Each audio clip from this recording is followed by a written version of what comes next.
আসসালামু আলাইকুম। আমি doctor Tarek Mohammad Zayed. 'How to write a better thesis' এই বইটি খুবই সিম্পল একটি গাইডলাইন যারা কাজ করবেন। বইটি খুব ইন্টারন্যাশনাল মানের বই। বইটি আমি পড়েছি। আমার কাছে বেশ ভালো লেগেছে এবং বইটি খুবই সিম্পল এবং স্টেপ বাই স্টেপ দেয়া আছে এবং কি ছোট, ছোট গল্প দেয়া আছে।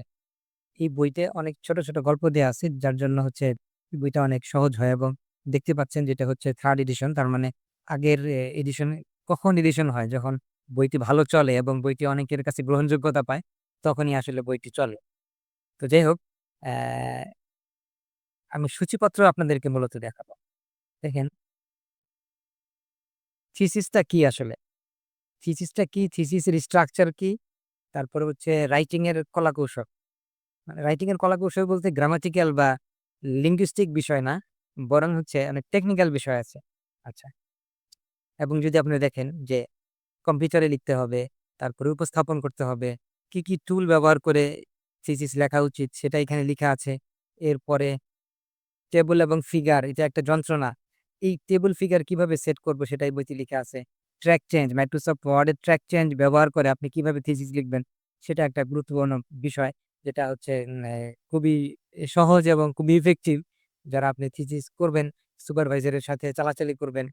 অথবা যদি আর্টিকেল লিখেন তাহলে জার্নালের রিভিউয়ারকে আপনি এতে লিখে দিবেন। রিভিউয়ার আবার পাল্টা মন্তব্য করবে। সেই মন্তব্যের উত্তর আবার আপনি লিখে দিবেন। এই যে ইমেল চালাচালির সময় আমরা কিন্তু একই ফাইল বারবার পাঠাই এবং ট্র্যাক চেঞ্জ অন করে অ্যা অপর পক্ষকে আমরা দেখতে সাহায্য করি এবং বুঝতে সাহায্য করি যে আমি এই সকল জায়গায় চেঞ্জ করেছি। আচ্ছা, আপনারা বোধহয় দেখতে পাচ্ছেন। আরেকটু বড় করলাম। আচ্ছা।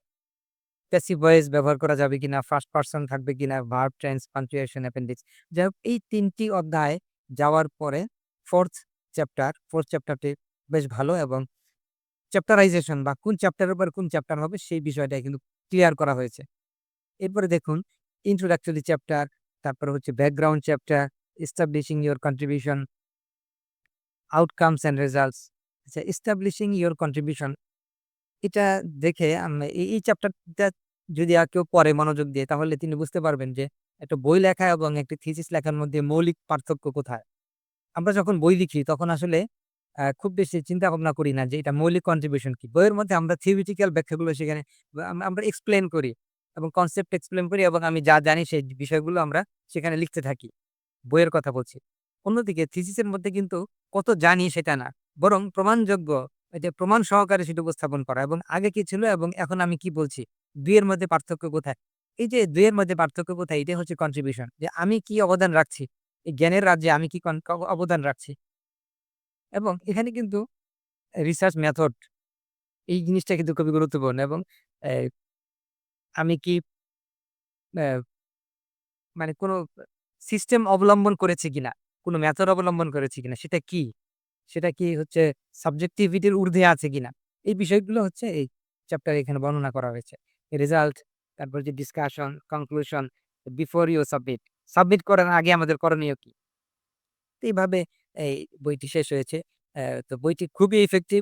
ছোট হলেও বইটি খুবই ইফেক্টিভ এবং আপনি যদি দেখেন যে খুব সিম্পল ল্যাঙ্গুয়েজ এটি লিখা আছে। আচ্ছা।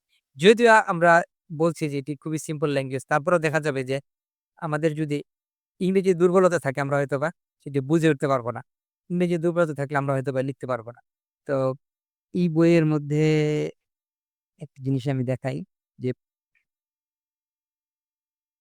আমরা যখন কোনো বই পড়বো তখন কিন্তু এই ইনডেক্স এটা আমরা জানি, অনেকেই জানি তারপরেও আবার বলছি। এই যে ইনডেক্স দেয়া থাকে।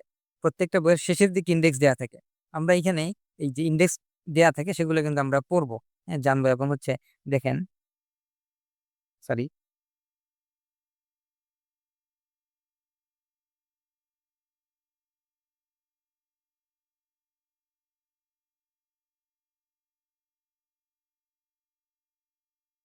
আমি যেটি দেখাতে চাইছি সেটি হচ্ছে যেমন ধরুন হার্ভার্ড রেফারেন্স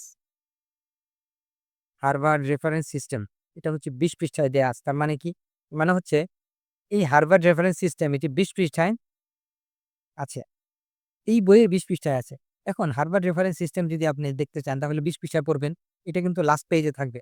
বইয়ের লাস্ট পেজে থাকবে। খুবই সুন্দর বইটি আমার কাছে ভালো লেগেছে। আপনারা চাইলে বইটি আমার মনে হয় যে পড়া উচিত। ধন্যবাদ।